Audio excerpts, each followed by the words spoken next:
Hello दोस्तों, welcome back to Next Gen Mindset. ये है हिस्ट्री चैप्टर 1 का पार्ट 3। आज हम क्वेश्चन 17 से 20 मोस्ट रिपीटेड पीवाईक्यूएस और फाइनल बोर्ड रिवीजन कवर करेंगे। चलिए शुरू करते हैं।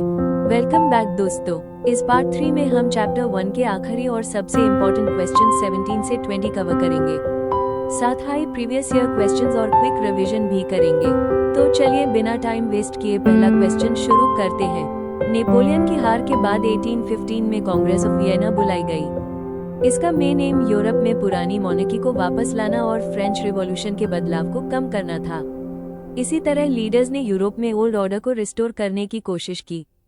1848 को ईयर ऑफ रेवोल्यूशंस कहा जाता है क्योंकि इस साल यूरोप के कई देशों में एक साथ क्रांति हुई। लोग फ्रीडम, इक्वालिटी, कॉन्स्टिट्यूशनल गवर्नमेंट और नेशनल यूनिटी की डिमांड कर रहे थे। चाहे सभी रेवोल्यूशन सफल न हुई हो, लेकिन इन्होंने यूरोप में नेशनलिज्म को और मजबूत बना दिया। यूरोप में nationalist feelings print culture, newspapers और बुक्स के जरिए तेजी से फैली। लोकल लैंग्वेजेस, फोक सॉन्ग्स और लिटरेचर ने लोगों में एकता और अपनी पहचान का एहसास जगाया। इसी वजह से नेशनलिज्म की भावना मजबूत होती गई और लोग अपने देश के लिए एक साथ खड़े होने लगे। 1871 में ऑटो वॉन बिस्मार्क की लीडरशिप में जर्मनी का यूनिफिकेशन हुआ। प्रशिया के साथ बवेरिया, सैक्सनी, वर्टेम्बर्ग, हनोवर और कई जर्मन स्पीकिंग स्टेट्स मिलकर जर्मन एम्पायर का हिस्सा बने। इस यूनिफिकेशन ने जर्मनी को यूरोप की एक मजबूत और पावरफुल नेशन बना दिया। एक फ्लैट बात करते हैं टॉप 5 प्रीवियस ईयर क्वेश्चंस की।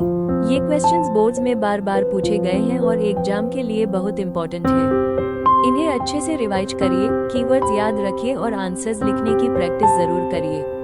ये हाई क्वेश्चंस आपके फाइनल स्कोर को और मजबूत बना सकते हैं। ए फ्लैट सिर्फ एक बार पूरे चैप्टर को जल्दी से रिवाइज करते हैं। Congress of Vienna, spread of nationalism, revolutions of 1848 और जर्मन यूनिफिकेशन जैसे टॉपिक्स इस चैप्टर की बैकबोन हैं।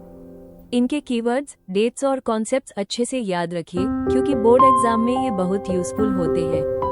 और दोस्तों, इसी के साथ हमने हिस्ट्री चैप्टर 1 का कंप्लीट रिवीजन फिनिश कर लिया। ए फ्लैट बस एक काम बाकी है, कीवर्ड्स, इंपॉर्टेंट डेट्स और प्रीवियस ईयर क्वेश्चंस को एक बार जरूर रिवाइज करिए। कंसिस्टेंट प्रैक्टिस और smart revision high board exam में आपको बेस्ट स्कोर दिलाएगी। चलिए मिलते हैं फाइनल कंक्लूजन पेज पर। और दोस्तों, इसी के साथ history chapter 1 the rise of nationalism in Europe complete होता है। मुझे उम्मीद है कि इस 3 पार्ट सीरीज ने आपकी बोर्ड प्रिपरेशन को और स्ट्रांग बनाया होगा। ए फ्लैट बस रेगुलर रिवीजन कीजिए, प्रीवियस ईयर क्वेश्चन सॉल्व कीजिए और कीवर्ड्स और डेट्स को याद रखिए। अगर वीडियो हेल्पफुल लगी हो तो लाइक, शेयर और नेक्स्ट जेन माइंडसेट को सब्सक्राइब जरूर करिए। मिलते हैं अगले चैप्टर के साथ। तब तक कंसिस्टेंसी बनाए रखिए क्योंकि कंसिस्टेंसी टुडे, सक्सेस टुमारो।